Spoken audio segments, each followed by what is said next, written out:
Police സംരക്ഷണം ശക്തിപ്പെടുത്തുന്നതിൽ സർക്കാരിന് നന്ദിയെന്ന PV. Anwar MLA. CPM ജില്ലാ സെക്രട്ടറി ആരുടെ തടവറയിലാണെന്ന് വൈകിട്ട് പറയും. 200ഓളം ആളുകൾ പ്രസംഗം കേൾക്കാൻ എത്തുമെന്ന് പ്രതീക്ഷിക്കുന്നുവെന്നും അൻവർ പറഞ്ഞു. രാഷ്ട്രീയ വിശദീകരണത്തിന്റെ ഒന്നാമത്തെ യോഗം വൈകിട്ട് 6:30 മണിക്ക് നിലമ്പൂരിൽ വെച്ച് നടക്കും. അതിൽ ഇതുവരെയുള്ള കാര്യങ്ങൾ, ഇനിയുള്ളൊരു 10 ദിവസത്തെ കാര്യങ്ങൾ, ആ കാര്യങ്ങളും വിശദീകരിക്കും. ആ 10 ദിവസം കഴിഞ്ഞതിന് ശേഷം അടുത്ത കാര്യങ്ങൾ വിശദീകരിക്കും. ഒരു 200 ആളെ സംഘടിപ്പിക്കാനല്ലേ എനിക്ക് സാധിക്കുള്ളൂ. അത് ഞാൻ സംഘടിപ്പിച്ചിട്ടുണ്ട്. അതിനപ്പുറം ഉണ്ടാവും, നമുക്ക് നോക്കാം. പോലീസ് പ്രൊട്ടക്ഷൻ ആദ്യം ഉണ്ടല്ലോ, അതിപ്പോ ഒന്നുകൂടി അവർ ശക്തിപ്പെടുത്തും. അതിന് ഗവൺമെന്റിനോട് നന്ദിയുണ്ട്. തടവറയിലാണ് താങ്കളെന്നാണ് ജില്ലാ സെക്രട്ടറി പറഞ്ഞത്. അതെ, അത് വൈകിട്ട് അവിടെ പറയും. ആര് തടവറയിലാണ്, ഈ പറയുന്ന വ്യക്തി ആര് തടവറയിലാണെന്നില്ല അപ്പൊ പറയും. സാജിദ് അജ്മലുണ്ട് വിവരങ്ങൾ നൽകാനായി. സാജിദ്, താൻ ഇനി മുതൽ എല്ലാ ബന്ധവും അവസാനിപ്പിച്ചതുകൊണ്ട് ആളിക്കത്താൻ പോവുകയാണ് എന്നാണ് പി.വി. അൻവർ പ്രഖ്യാപിച്ചത്. ആ ആളിക്കത്തലിലേക്ക് ഇന്ന് രാവിലെ ഒരു ബക്കറ്റ് വെള്ളം കോരി ഒഴിച്ചിട്ടുണ്ട്. കേസെടുത്തിട്ടുണ്ട് പോലീസ്. അതുകൊണ്ട് ഇന്ന് വെളിപ്പെടുത്തൽ ഏതറ്റം വരെ പോകുമെന്ന് കണ്ടറിയണം. എന്ത് പ്രതീക്ഷിക്കണം?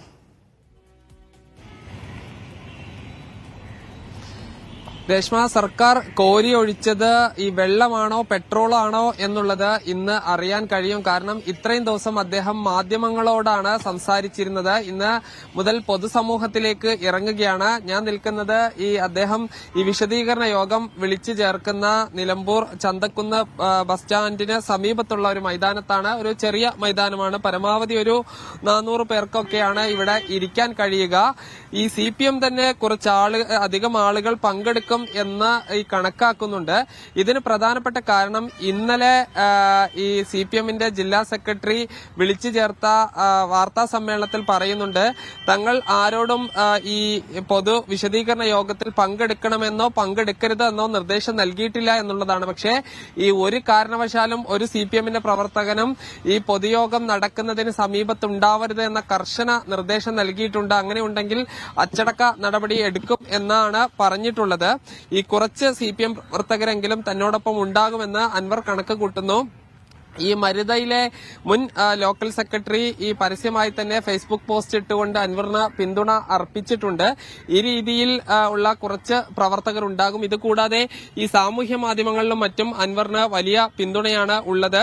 അത്തരം കുറച്ച് ആളുകൾ കൂടി എത്തിച്ചേരുമെന്നാണ് അൻവർ പ്രതീക്ഷിക്കുന്നത്. അൻവർ 200 പേർ എന്നാണ് പറയുന്നത്. പക്ഷേ അതിലധികം ആളുകൾ ഉണ്ടാവാനുള്ള ഒരു സാധ്യത ആണ് നമുക്ക് ലഭ്യമാകുന്ന വിവരങ്ങൾ. എന്തായാലും ഇന്നത്തെ യോഗം എന്നുള്ളത് അൻവറിനെ സംബന്ധിച്ച് നിർണായകമാണ്. CPM-നെ സംബന്ധിച്ചും പ്രധാനപ്പെട്ടതാണ്. കാരണം അൻവർ ഒരു പുതിയ പാർട്ടി, അത് ഒരു സാമൂഹ്യ സംഘടനയോ രാഷ്ട്രീയ പാർട്ടിയോ രൂപീകരിക്കും.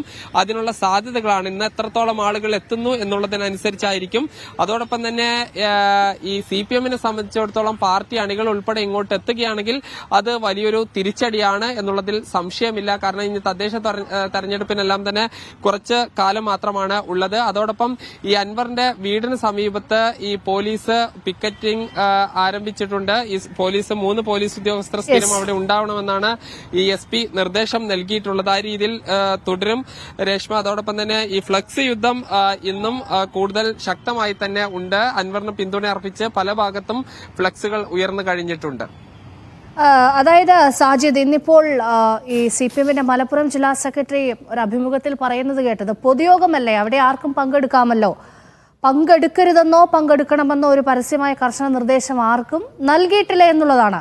അങ്ങനെയാണെങ്കിൽ ആരെങ്കിലും പങ്കെടുത്തു പോയാൽ അതൊരു മുൻകൂർ ജാമ്യമായി പറഞ്ഞതാണോ ആ വാക്ക്?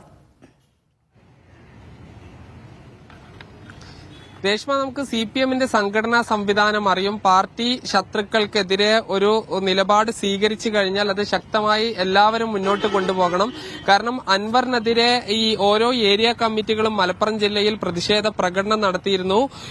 ഇവിടെ നിലമ്പൂർ നഗരത്തിൽ നടത്തിയതിൽ അൻവറിന്റെ കൈയും കാലും വെട്ടി ചാലിയാറിൽ പുഴയിൽ ഒഴുക്കും എന്ന് പറഞ്ഞിരുന്നു. ഇതിനെതിരെ ഇപ്പോൾ പോലീസ് കേസും എടുത്തിരുന്നു. ഈ രീതിയിൽ ആ പരിപാടിയിലേക്ക് പരമാവധി ആളുകൾ എത്തണമെന്ന നിർദ്ദേശം നൽകിയിരുന്നു. അതായത് അൻവറിനെതിരെയുള്ള പ്രതിഷേധ പ്രകടനത്തിലേക്ക് പരമാവധി ആളുകൾ എത്തണമെന്ന നിർദ്ദേശം നൽകിയിരുന്നു. ഇന്നത്തെ പരിപാടിക്ക് ആരും എത്തരുതെന്ന കർശന നിർദ്ദേശം നൽകിയിട്ടുണ്ട്. ഇത് അവഗണിച്ച് കുറച്ച് ആളുകൾ, വളരെ കുറഞ്ഞ ആളുകളാണെങ്കിൽ അവർക്കെതിരെ സംഘടനാ നടപടി എടുക്കാൻ കഴിയും.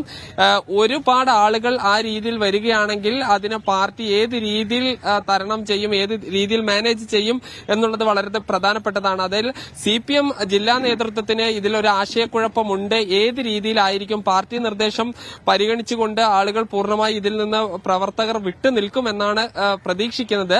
അതല്ലാതെ ഈ അൻവറിനെ പിന്തുണയ്ക്കുന്ന നിരവധി ആളുകൾ ഈ CPMൽപ്പെട്ട ആളുകൾ തന്നെ ഉണ്ട്. അൻവർ മുഖേന CPMലേക്ക് വന്ന ആളുകളുണ്ട്. ഇത്തരം ആളുകൾ കൂട്ടത്തോടെ വരികയാണെങ്കിൽ അത് CPMന് തിരിച്ചടിയാകും. കൂട്ടത്തോടെ അച്ചടക്ക നടപടി എടുത്താൽ അത് പിന്നീട് അത് അൻവറിനായിരിക്കും ഗുണകരമാകുക. അതുകൊണ്ട് ആണ് CPMന്റെ ജില്ലാ സെക്രട്ടറി പറയുന്നത്, ഒരു പൊതുയോഗത്തിൽ ആർക്കും പ്രസംഗം കേൾക്കാൻ പോകാം, ആരോടും പങ്കെടുക്കണമെന്നോ പങ്കെടുക്കരുത് എന്നോ പറഞ്ഞിട്ടില്ല എന്നുള്ളതാണ്.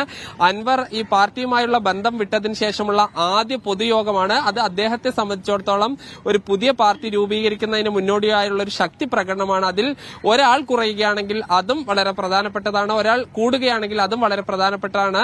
അതുകൊണ്ട് ആളുകൾ ആരും തന്നെ പങ്കെടുക്കരുത്, പ്രവർത്തകർ പങ്കെടുക്കരുത് എന്ന കർശന നിർദ്ദേശമാണ് CPM നൽകിയിട്ടുള്ളത്. രേഷ്മ, കാത്തിരിക്കാം. അൻവർ ഏതറ്റം വരെ പോകുമെന്നുള്ളത് അറിയാൻ കൂടുതൽ വെളിപ്പെടുത്തൽ ഉണ്ടാകുമോ, എങ്ങനെയൊക്കെയാണ് കാര്യങ്ങളോട് പ്രതികരിക്കുന്നത്? ഇന്ന് പോലീസ് കേസ് കൂടി എടുത്തുകൊണ്ടുണ്ട്. ആ സാഹചര്യത്തിൽ അൻവർ കടുപ്പിക്കുമെന്നുള്ള വിവരം ഉറപ്പാണ്. വിവരങ്ങളാണ് സാജിദ് അജ്മൽ നൽകിയത്.